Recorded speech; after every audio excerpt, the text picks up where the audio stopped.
अस्सलाम वालेकुम स्टूडेंट्स। आज हम डिस्कस करेंगे example number 6 page number 10 math 11। ठीक है, फर्स्ट वीक के मैथमेटिक्स की चैप्टर नंबर फर्स्ट की एग्जांपल नंबर 6 देखेंगे। अब एग्जांपल क्या है आपके पास कि आप प्रूफ दैट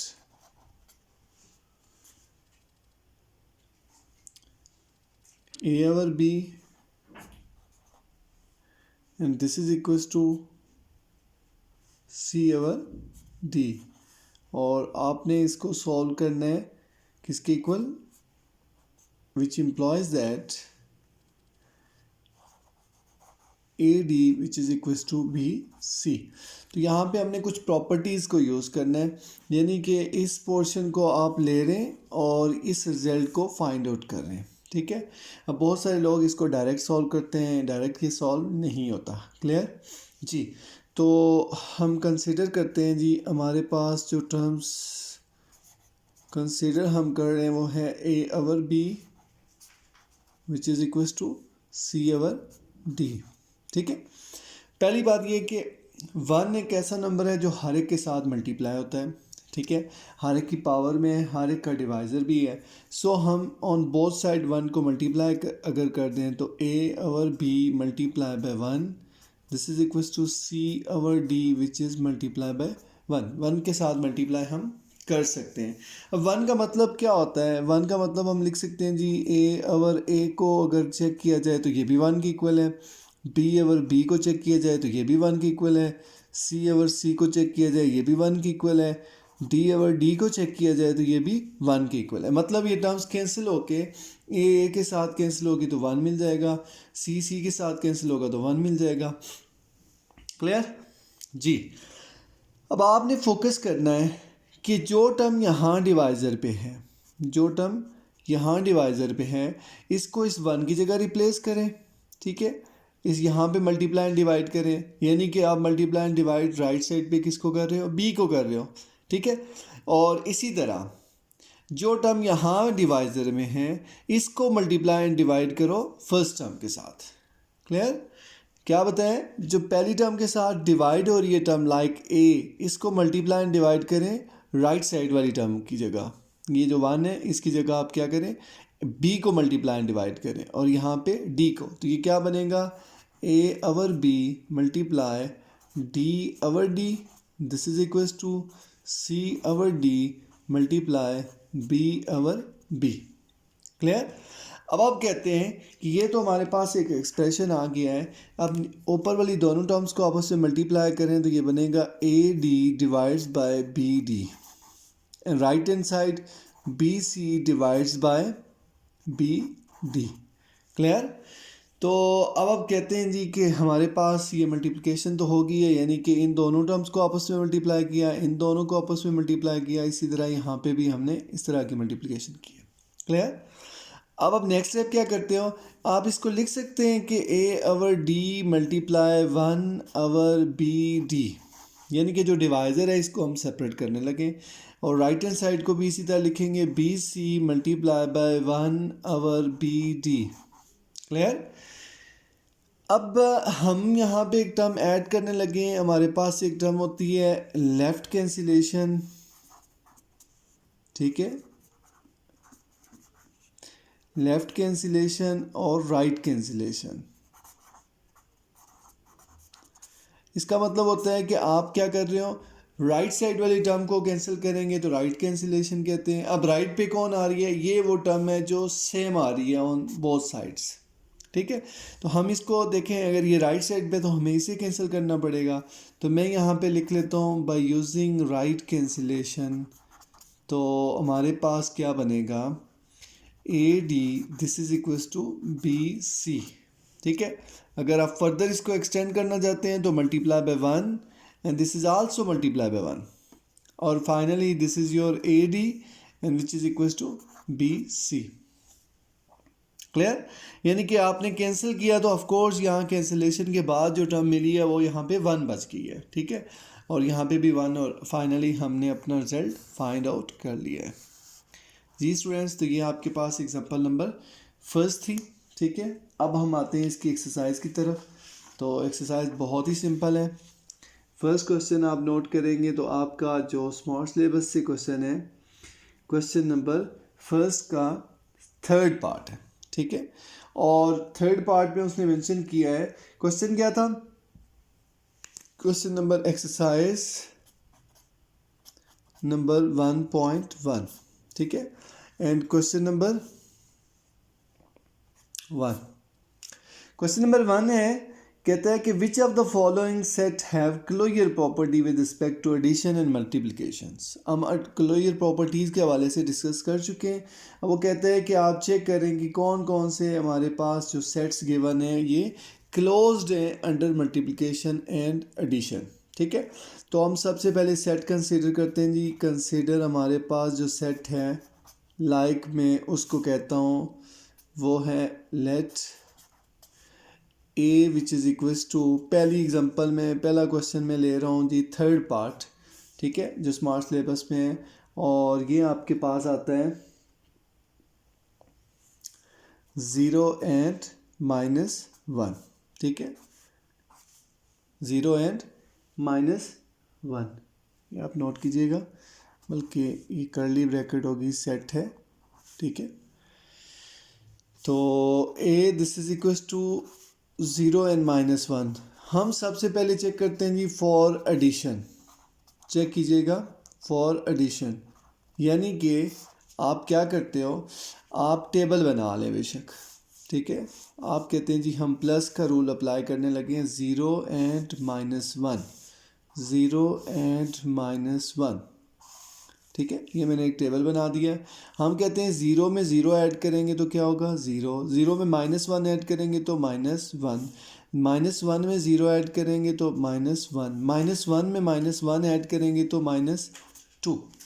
इसका मतलब क्या हो गया कि 0 + 0 which is 0 and belongs to A, 0 + -1 this is equals to -1 also belongs to A, and -1 + 0 is -1 which is belongs to A, but -1 goes to -2 which does not belongs to A। अगर एक भी हमारे पास क्या हुआ, एक भी पेयर अगर इसमें बिलोंग नहीं कर रहा है तो इसका मतलब है कि ये जो सेट ए है ये अंडर एडिशन क्लोजर यानी कि क्लोज नहीं है, ठीक है, विच डज नॉट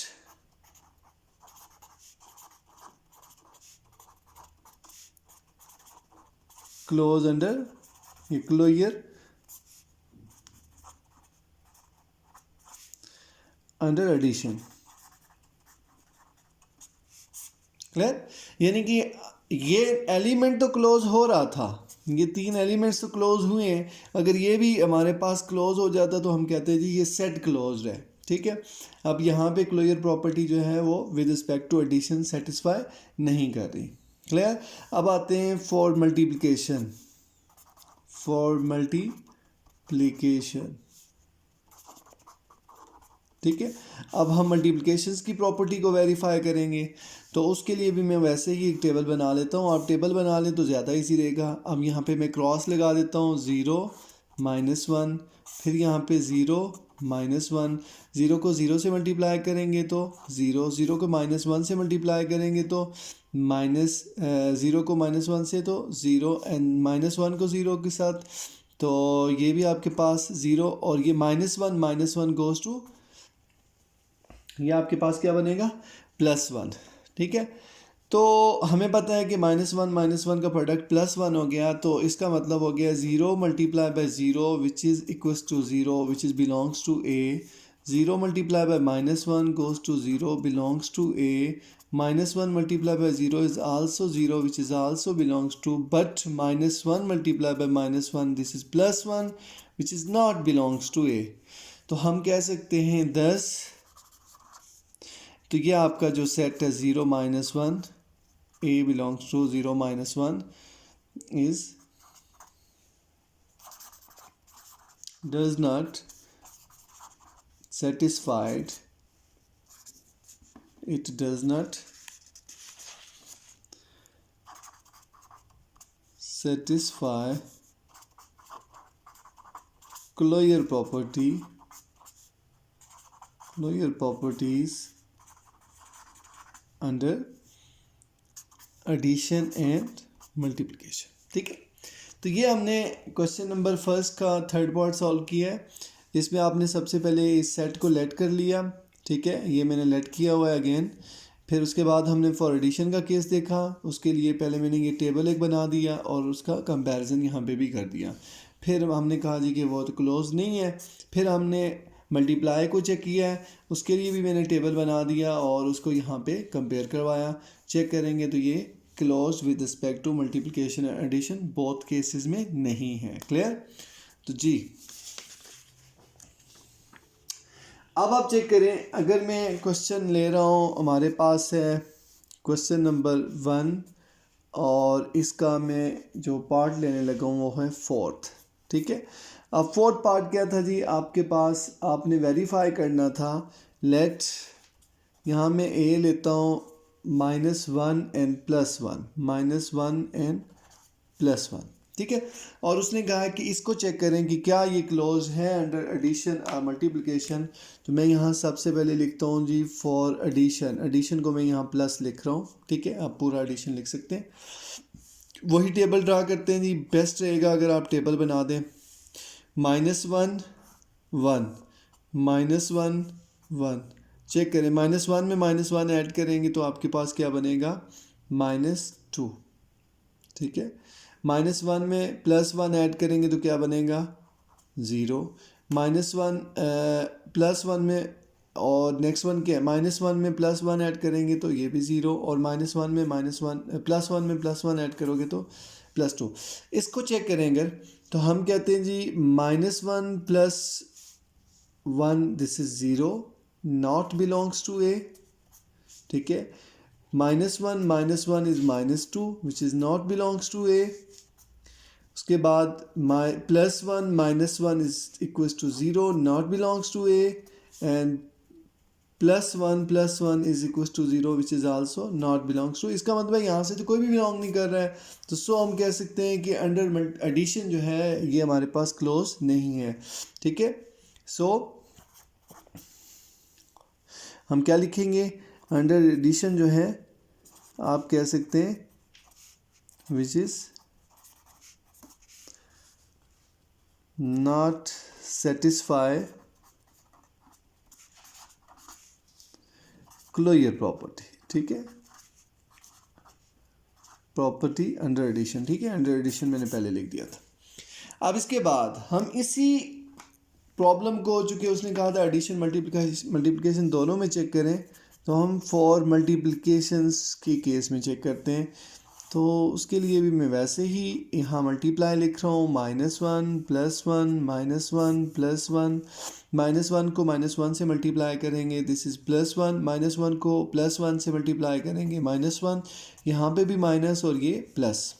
ठीक है, तो अगर आप चेक करें तो हम कहते हैं जी -1 को जब मल्टीप्लाई किया -1 के साथ तो आउटपुट मिला है +1 which is belongs to A. -1 को जब हम मल्टीप्लाई करेंगे +1 के साथ -1 this is belongs to A. +1 को मल्टीप्लाई करेंगे -1 के साथ this is -1 also belongs to A. और 1 को हम 1 के साथ मल्टीप्लाई करेंगे this is 1 also belongs to A. तो इसका मतलब हो गया कि 10 सेट जो है आपके पास A which is -1 to 1 is closed under multiplication. ये बात क्लियर हो गई है। अंडर मल्टीप्लिकेशन में हम कह सकते हैं कि ये क्लोज है, बट अंडर एडिशन में ये क्लोज नहीं है। क्लियर? तो ये हमने क्वेश्चन नंबर फर्स्ट सॉल्व किया है। अब हम आते हैं क्वेश्चन नंबर सेकंड की तरफ। अब क्वेश्चन नंबर सेकंड में वो कहते हैं कि आपने क्या करना है, वो कहते हैं कि आप प्रॉपर्टीज़ को डिफाइन करें। हमारे पास क्वेश्चन है क्वेश्चन सेकंड का फर्स्ट पार्ट। ठीक है, और फर्स्ट पार्ट में वो कहते हैं कि जी आपके पास है प्रॉपर्टी 4 + 9 = 9 + 4।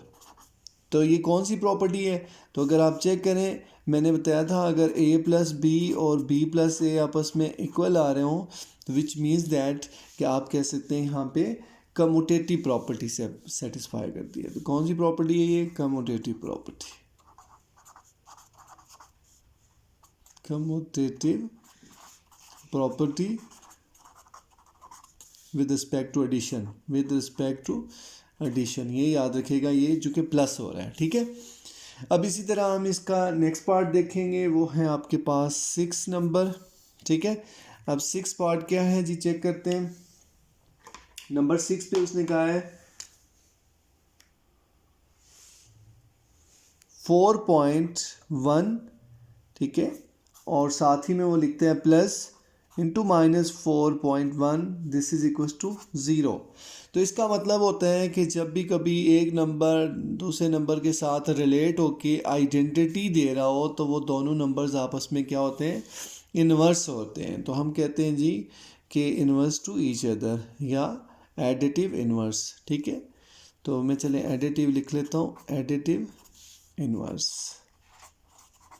ठीक है। यहाँ मैं प्लस का साइन लिखता हूँ या मल्टीप्लाई का, तो आपने कंप्लीट लिखना होगा एडिटिव इन्वर्स, ठीक है। तो ये हमारे पास क्या हो गया? एडिटिव इन्वर्स आ गया। अब इसके बाद नेक्स्ट वन है आपके पास सेकेंड नंबर 7, नंबर 7, और 7 के ऊपर हमें प्रॉब्लम दिया हुआ है a minus A, this is 0, ठीक है। तो सेम प्रॉब्लम है जी, दोनों सेम आ रहे हैं। इसको भी हम कह सकते हैं एडिटिव इन्वर्स, ठीक है। ये भी आपके पास क्या है? एडिटिव इन्वर्स आ रहा है। उसके बाद अब आप कहते हैं जी नेक्स्ट क्वेश्चन है इसी का 9 पार्ट, ठीक है। अब 9 पार्ट क्या है आपके पास, वो चेक करें तो है a into B minus C and this is equal to A B minus A C. तो इसको हम डिस्ट्रीब्यूटिव प्रॉपर्टी कहते हैं, ठीक है, डिस्ट्रीब्यूटिव प्रॉपर्टी, ठीक है, प्रॉपर्टी, क्लियर। कभी इसको हम लेफ्ट एंड राइट डिस्ट्रीब्यूटिव भी पढ़ते हैं, अगर ये लेफ्ट साइड पे आ रहा है तो लेफ्ट डिस्ट्रीब्यूटिव भी पढ़ते हैं, मगर जस्ट डिस्ट्रीब्यूटिव प्रॉपर्टी भी कहते हैं तो काफ़ी है, क्लियर। उसके बाद नेक्स्ट वन है आपके पास, ये था क्वेश्चन 9, यानी कि सेकेंड का 9 पार्ट। और अब हम आते हैं क्वेश्चन नंबर सेकेंड का, हम सॉल्व करेंगे 10 पार्ट, ठीक है। अब 10(1) पे कौन आ रहा है जी? हमारे पास क्वेश्चन है x minus Y into G, this is your X G minus Y G. तो यहाँ पे भी चेक करें तो सेम आती है। इसको हम राइट डिस्ट्रीब्यूटिव प्रॉपर्टी भी कह सकते हैं जी, राइट, ठीक है, and distributive property, clear, right distributive property. अब आप चेक करें नेक्स्ट वन, ये तो था राइट डिस्ट्रीब्यूटिव प्रॉपर्टी। उसके बाद नेक्स्ट है आपके पास ये था क्वेश्चन नंबर 10। 11 नंबर पे आता है आपके पास, ये हमारे पास प्रॉपर्टीज़ में यहाँ डायरेक्ट ही बता देता हूँ। यहाँ पे भी आपके पास यस 11 नंबर, चले मैं लिख देता हूँ। 11 नंबर पे आ रहा है 4 multiply by 5 multiply by 8, this is your 4 multiply by 5 multiply by 8, ठीक है। तो इसको हम क्या रीड करेंगे जी? ये आपके पास एसोसिएटिव लॉ है, एसोसिएटिव लॉ, ठीक है, एसोसिएटिव लॉ या एसोसिएटिव प्रॉपर्टी जो भी लिखते हैं। और लास्ट वन है 12 नंबर पे, तो ये भी हमारे पास डिस्ट्रीब्यूटिव प्रॉपर्टी है, मगर ये आप नोट करें तो 12 नंबर पे इसमें कंफ्यूज होने वाली कोई बात नहीं है। इसको भी हम लेफ्ट डिस्ट्रीब्यूटिव प्रॉपर्टी कहेंगे, बी प्लस सी माइनस डी, ठीक है। अंदर आपके पास ब्रैकेट में 3 टर्म्स होंगी तो कोई बात नहीं है, A B plus A C minus A D, this is your left distributive property, ठीक है, लेफ्ट डिस्ट्रीब्यूटिव प्रॉपर्टी जी। तो ये हमारे पास था क्वेश्चन नंबर 2, जस्ट आपने प्रॉपर्टीज़ का नाम बताना था। अब हम आते हैं क्वेश्चन नंबर 4 की तरफ, क्वेश्चन नंबर 4। और क्वेश्चन नंबर 4 का हमने फर्स्ट पार्ट सॉल्व करना है, दोनों पार्ट्स इसके सॉल्व करेंगे। तो फर्स्ट पार्ट क्या था आपके पास? चेक करें तो वो कहता है A divides by C plus B divides by C and this is equals to A plus B divides by C. तो सबसे पहले ये है कि आप लेफ्ट हैंड साइड लेते हैं A divides by C plus B divides by C. इसको हम लिख सकते हैं जी, आप नोट करें तो हम इसको लिख सकते हैं A multiply 1 C plus B multiply 1 C. ठीक है, अब फर्दर आप नोट करें तो आप कहते हैं जी ये टर्म कॉमन हो रही है, तो आप लिख सकते हैं A plus B multiply by 1/c। ठीक है, ये टोटली प्रॉपर्टीज़ ही अप्लाई हो रही हैं इसके ऊपर। ठीक है, अब आप कहते हैं जी नेक्स्ट स्टेप जो है हमारे पास, मैं यहाँ इक्वलिटी का साइन डालता हूँ। नेक्स्ट स्टेप आप कहते हैं अब ये होल टर्म के साथ मल्टीप्लाई हो रही है, तो होल टर्म के साथ डिवाइड में हम c लिख लेते हैं और this is your right hand side. बहुत ही सिंपल सा प्रॉब्लम था, नोट करें। तो हमने क्या किया है, A over C and B over C as it is लिखे हुए हैं, सी को हमने बाहर लिख लिया ए ओवर सी, यहाँ से 1/c। ठीक है, ए ओवर सी को क्या लिखा, A multiply 1/c and B multiply 1/c। 1/c दोनों के साथ आ रहा है तो बाहर लिख दिया और फिर हमने दोनों के साथ डिवाइड करके लिख दिया। ठीक है, अब इसी तरह अगर आप नेक्स्ट चेक करें क्वेश्चन नंबर 4 का सेकेंड पार्ट, अगर आप सेकेंड पार्ट चेक करें तो वो आपके पास क्या आएगा, वो आता है जी A over B plus C over D and this is equals to A D minus plus B C over B D. Note करें आप, इसमें क्या था, पहले क्वेश्चन में डिवाइज़र दोनों के सेम थे तो इसलिए हमें एक ही उसका जो एलसीएम था उसमें कोई फ़र्क नहीं पड़ा। अब ये दोनों डिफरेंट आ रहे हैं तो लेफ़्ट हैंड साइड ले रहे हैं जी, left hand side A over B plus C over D. ठीक है, तो मैं इसको लिख सकता हूँ A over B multiply by 1 plus C over D multiply by 1, यानी कि हमें मुझे अगर मैं 1 ले लूँ कोई फ़र्क नहीं पड़ता। तो पहले भी मैं डिफ़ाइन कर चुका हूँ जी, 1 को हम लिख सकते हैं ए ओवर ए को 1 लिख सकते हैं, बी ओवर बी को भी 1 लिख सकते हैं, इसी तरह सी ओवर सी को भी हम 1 लिख सकते हैं, डी ओवर डी को भी, यानी कि 1 की जगह ये वैल्यूज़ पुट की जा सकती हैं। ठीक है, अब पुट क्या करना है वो हमें देखते हैं, हमें रिक्वायरमेंट क्या है। देखें जी यहाँ पे है बी, ठीक है, तो हमें यहाँ पे क्या चाहिए था, हमें यहाँ पे डिवाइज़र दोनों के सेम करने हैं, तो इस टर्म को हम मल्टीप्लाई करते हैं डिवाइड इस जगह पे, यानी कि डी को हम पहली टर्म के साथ मल्टीप्लाई डिवाइड करेंगे, जो पहले डिवाइड हो रहा है उसको हम दूसरी के साथ मल्टीप्लाई डिवाइड करेंगे। कैसे, ये बनेगा ए ओवर बी अपनी जगह, this is your D over D plus C over D अपनी जगह और मल्टीप्लाई बी ओवर बी। तो मैंने क्या किया, यहाँ जो डिवाइड हो रहा था उसी को मैंने दूसरी तरफ मल्टीप्लाई डिवाइड किया और जो यहाँ डिवाइड हो रहा था उसको यहाँ पे मल्टीप्लाई डिवाइड किया। ठीक है, ये चेक कर सकते हैं, डी को इधर मल्टीप्लाई डिवाइड किया और बी को इधर मल्टीप्लाई डिवाइड किया। अब ये बनेगा A D over B D plus B C over B D. अब आप फर्दर चाहें तो लिख सकते हैं जी A D multiply 1 over B D, ठीक है, plus B C multiply 1 over B D. फिर वही बात कि आप कहते हो जी A D plus B C को हम बाहर लिख लें, multiply 1 over B D, whole divide हो रहा है तो ए D plus B C whole divides by B D and this is your right hand side. तो ये बहुत ही सिंपल सा प्रॉब्लम था क्वेश्चन नंबर 4। अक्सर स्टूडेंट इससे कंफ्यूज होते रहते हैं, इसमें ऐसा कुछ भी नहीं था, कन्फ्यूजन की कोई बात नहीं थी। ठीक है, अब हम नेक्स्ट प्रॉब्लम जो है विच इज़ इम्पॉर्टेंट वन, और इस एक्सरसाइज का स्मार्ट सिलेबस से लास्ट क्वेश्चन है क्वेश्चन नंबर 5। ठीक है, और इसका एक ही पार्ट है। ठीक है, और वो था आपके पास -7 over 12 -5 over 18, this is -21 -10 and divides 36। ठीक है, तो इसमें भी हम क्या करेंगे, लेफ्ट हैंड साइड को लेते हैं। लेफ्ट साइड है आपके पास -7 ओवर 12 -5 ओवर 18। ठीक है, पहली बात ये हम यहाँ पे राइट साइड पे जो नज़र आ रहा है वो है 36। क्या नज़र आ रहा है? 36। इसका मतलब हो गया है कि आपके पास 36 को अगर मैं यहाँ नोट करें, एक सिंपल सा वे बताता हूँ। 36 को अगर मैं 12 के साथ डिवाइड करूँ, ठीक है, तो ये आपके पास कितना बनेगा? नोट कीजिएगा जी। ये आपके पास अगर आप 3 के साथ मल्टीप्लाई करो तो ये आपके पास 36 आता है, ठीक है। और 36 को अगर मैं 18 के साथ डिवाइड करूँ तो ये 2 आता है, ठीक है। ये बात क्लियर हो गई है। इसका मतलब क्या हो गया कि हमें 12 को 3 के साथ मल्टीप्लाई करने के बाद क्या मिला था? 36, ठीक है। तो हम 12 को किससे मल्टीप्लाई करेंगे? 3 के साथ।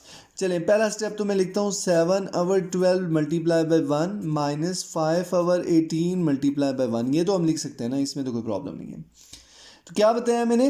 12 को किससे मल्टीप्लाई करेंगे? 36 बनेगा, क्योंकि हमें ये सेम बनाना है। तो हम कहते हैं जी -7/12 मल्टीप्लाई 3/3। बात क्लियर है? और दूसरे नंबर पे मैंने कहा है जी 18 को जब हम 2 से मल्टीप्लाई करेंगे तो जो आउटपुट मिलेगा वो 36 मिलेगा। तो इसका मतलब हो गया -5/18 मल्टीप्लाई 2/2। अब ये ऊपर वाले दोनों टर्म मल्टीप्लाई होंगे तो -21/36 -10/36, ठीक है। फर्दर आप इसको लिखना चाहें तो -21 मल्टीप्लाई 1/36 -10 मल्टीप्लाई 1/36। वैसे तो ये एक ही स्टेप में सॉल्व हो जाता है, मगर यहाँ आपको प्रॉपर्टीज़ यानी कि रूल्स को यूज़ करना है, ठीक है। सो दैट्स वाई इनको हम प्रॉपर स्टेप से सॉल्व कर रहे हैं। अब आप कहते हैं जी कि -21 -10 को हम एज इट इज़ लिख लें और 1/36 को वाइड लिख लेते हैं। अब 1/36 को होल डिवाइड करते हैं, -21 -10/36, and this is your right hand side.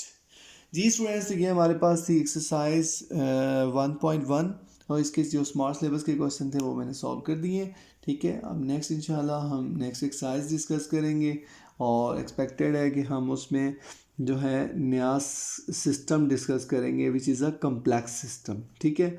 तो कोशिश करूँगा कि नेक्स्ट क्लास में हम जस्ट इसका लेआउट डिस्कस करें, कम्प्लेक्स सिस्टम होता क्या है, और फिर उसके बाद जो है हम उसकी एक्सरसाइज सॉल्व करेंगे, ठीक है।